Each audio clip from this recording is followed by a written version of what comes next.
Bismillahirrahmanirrahim.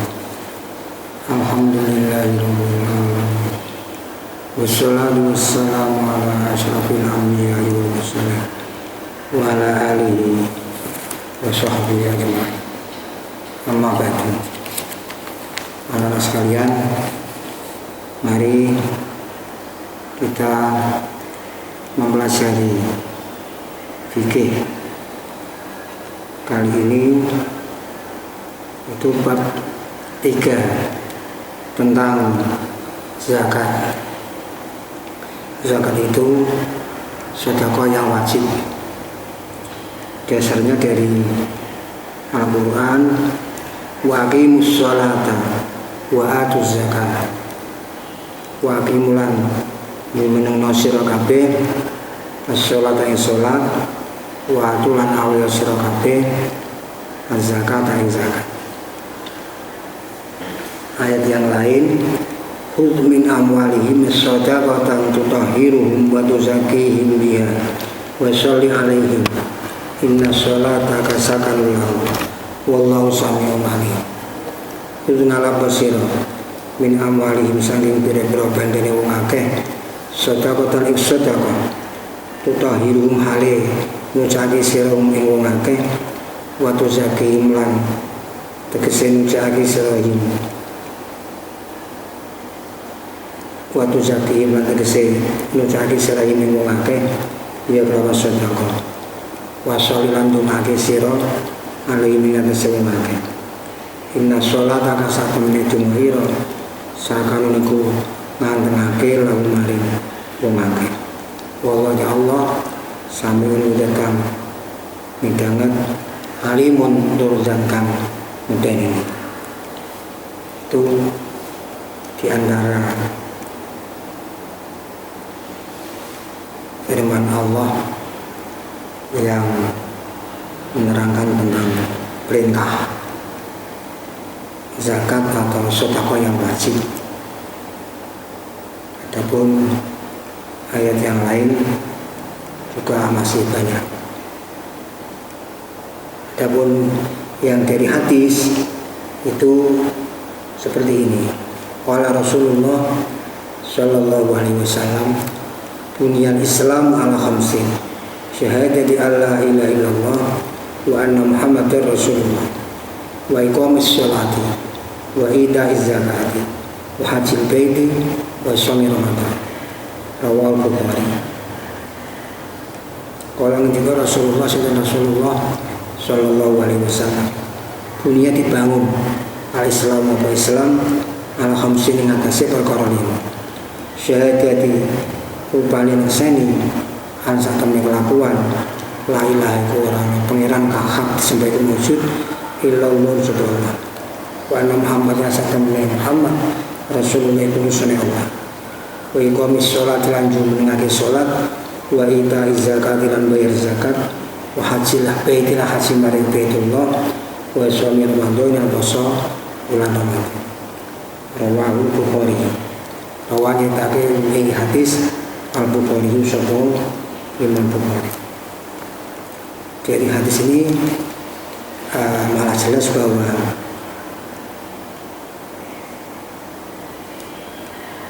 zakat itu termasuk rukun Islam yang jumlahnya ada 5 itu. Jadi wajibnya benar-benar kukuh karena termasuk rukun Islam.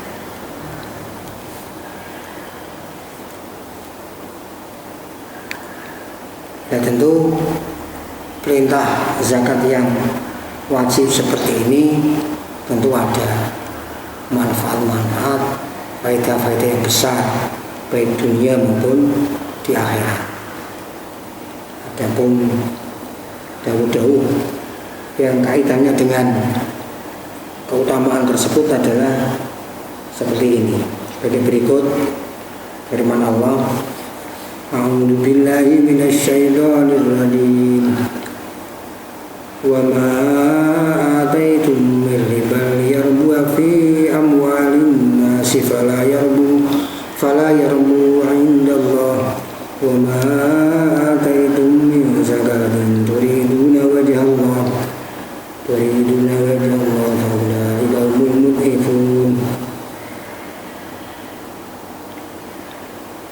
wa malane ngopo wae turiduna ataitum kang paring sira kabeh meriban saking riba liar buah supaya yen temunda apa riba fi amwalin nasi dalem pira-pira bandane manusa fala yarbu monggo ra munda apa riba innallaha munggu Allah wa malai ngopo wae taat itu kang paring sira kabeh menyisakan sing zakat uri itu nahale narapake sira kabeh wajah Allah jadi Allah faulaika mengkotai menggunung wong akeh umyulaika al-mu'ifuna wong kang nikel-nikelake genjeran.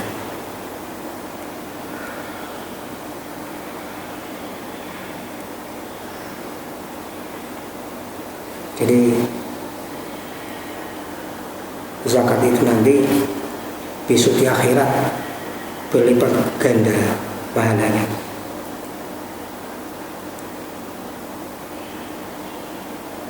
Di dunia pun juga demikian, besar manfaatnya, besar faedahnya.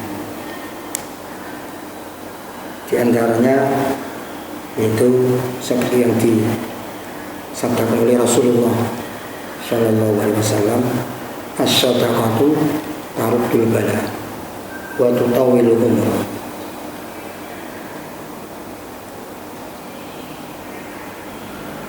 Sedekah itu menolak bala dan bisa memanjangkan umur. Tentang keutamaan zakat atau sedekah itu banyak sekali, baik dari hadis maupun dari Al-Quran. Ayat yang lain juga yang hakullahu riba wa yubis sedekah, yang hakul Rabbul Allah subhanahu riba riba wa yubilan menggaaki subhanahu as-sedekah yang bira-bira sedekah.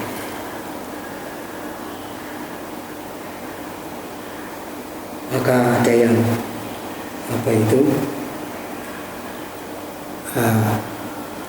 menjelaskan sebagai berikut. Zakat itu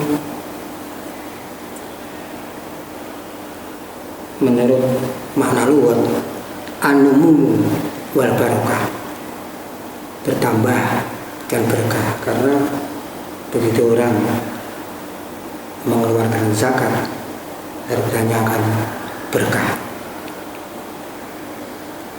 Juga zakat ada yang punya arti mensucikan, karena begitu dia mengeluarkan zakat maka dosanya diampuni oleh Allah Subhanahu wa Ta'ala. Lain kalau masalah riba itu baik yang halal maupun yang haram itu tidak ada berkahnya. Memang riba itu ada yang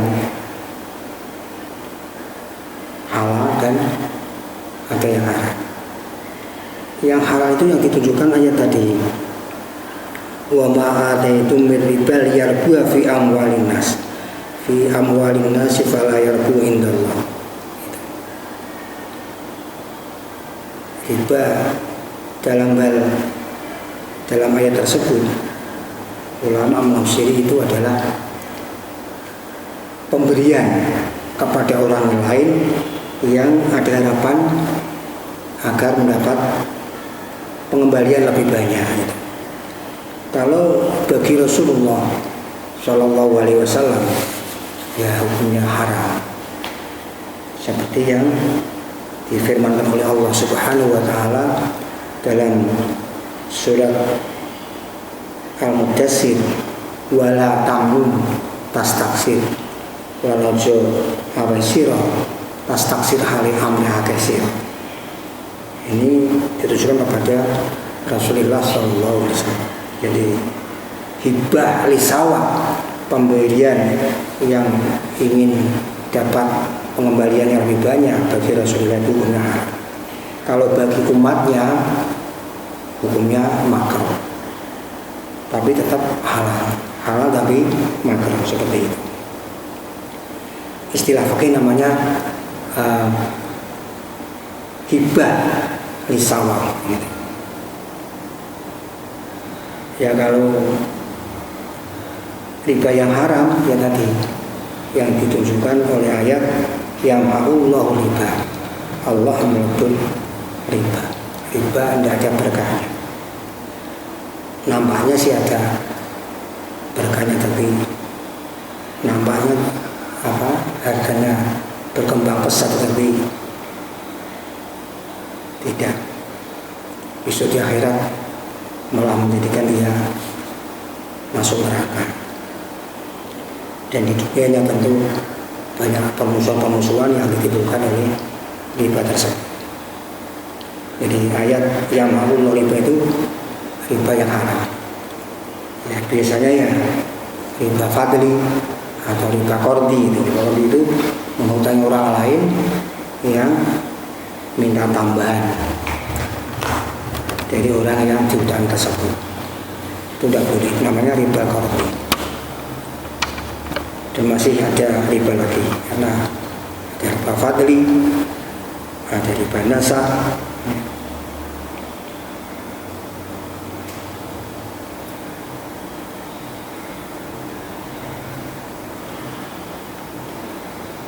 Riba itu kan tadi riba fadli, riba qardi, riba nasa, riba yang ada yang mengatakan riba fadli termasuk golongan riba fadli, qardi termasuk riba fadli. Tapi yang haram yang tadi ada 4: riba fadli, riba qardi, riba ya, riba nasab. Semuanya itu ulama sepakat hukumnya haram.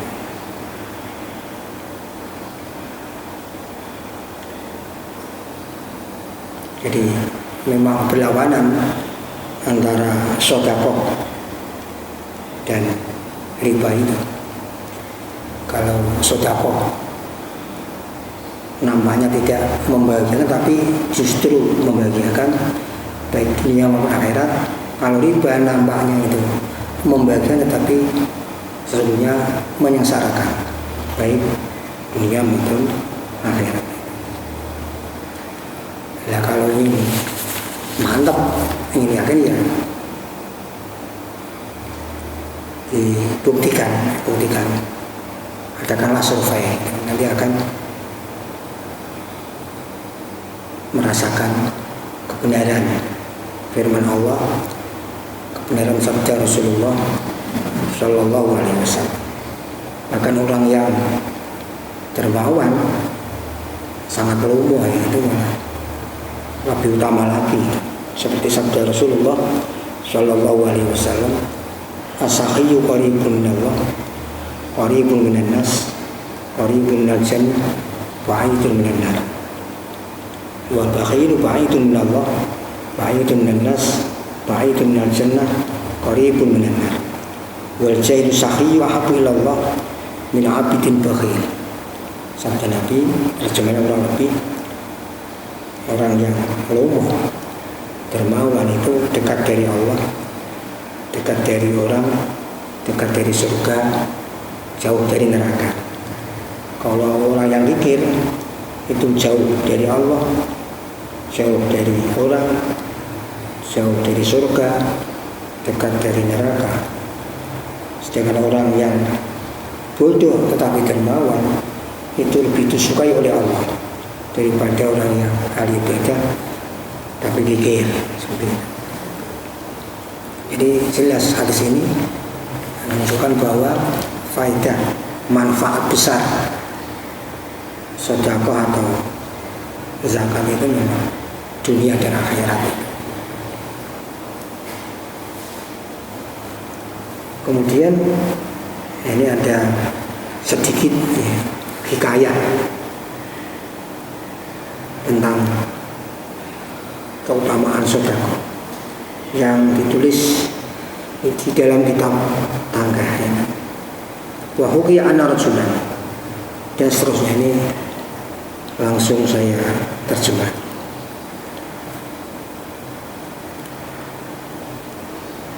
Ada seorang laki-laki yang di depan rumahnya itu ada pohon yang besar, ya miliknya sendiri. Di atas pohon tersebut itu ada anak-anak atau piye-piye burung tekukur, burung yang masih kecil-kecil ini di dalam sarangnya. Nah, terus sang istrinya itu minta kepada suaminya agar mengambil anak-anak burung tersebut untuk dimakan, dirinya dan anak-anaknya. Kemudian sang suami siap, berhasil mengambil anak-anak burung tersebut. Tapi selanjutnya induknya anak-anak burung tadi, yaitu burung tekukur, lapor kepada Nabi Sulaiman alaihissalam dan menceritakan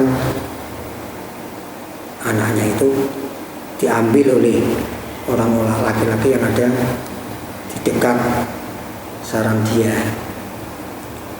Kemudian Nabi Sulaiman memanggil orang tersebut,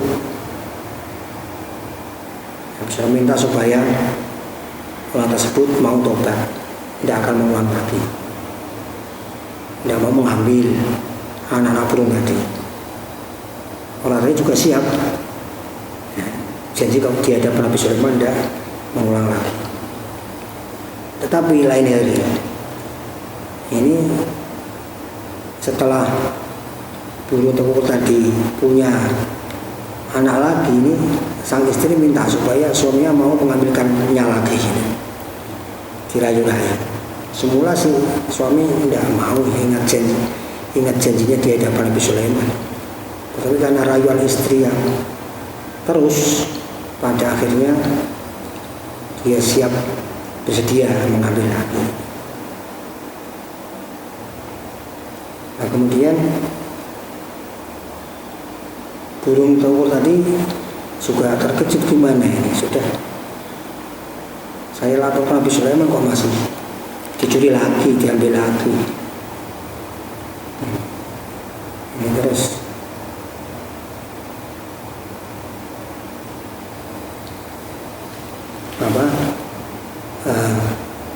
Nabi Sulaiman menyuruh 2 setan jin untuk menjaga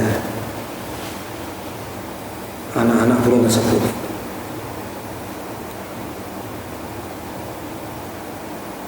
Nah, terus selanjutnya si burung tekukur bertelur di situ dan punya anak lagi yang menetas, tapi padahal juga dicuri oleh orang yang lain. Jadi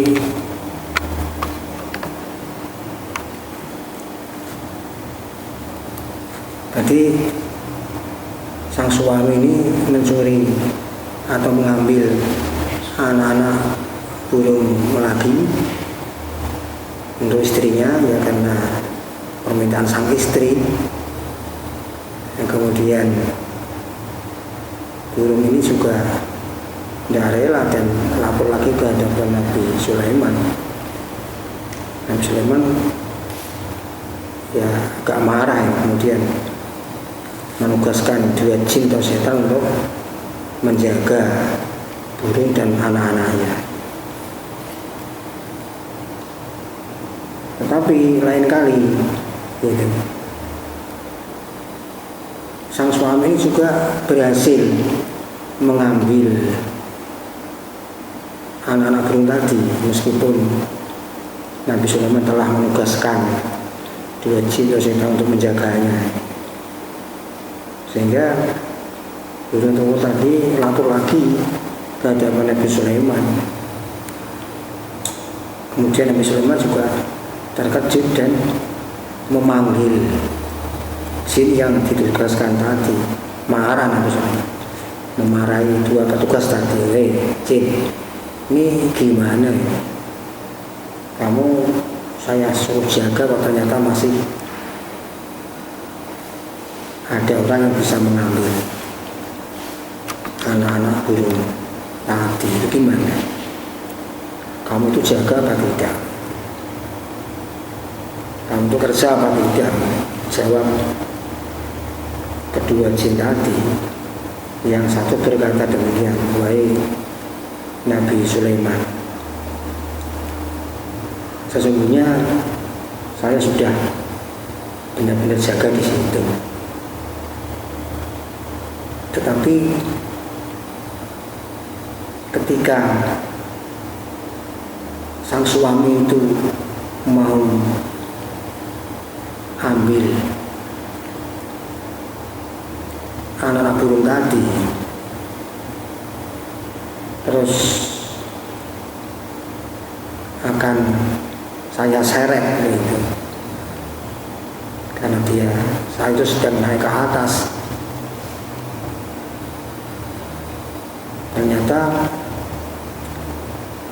tak terduga ada pengemis yang minta di rumah istri sang suami tadi, dan dikasih makanan, disodakoi. Kemudian ketika saya akan menyeret orang tersebut, datang dua malaikat, yang satu memegang saya dan saya dilempar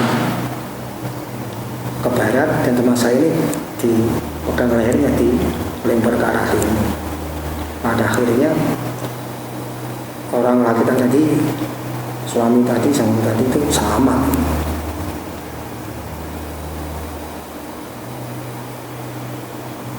Jadi seperti itu. Saya benar-benar sudah menunggu, sudah jaga ini, karena berkahnya sedekah pada akhirnya orang tadi itu dibela oleh malaikat. Akhirnya selamat dari saya, selamat dari kami berdua ini.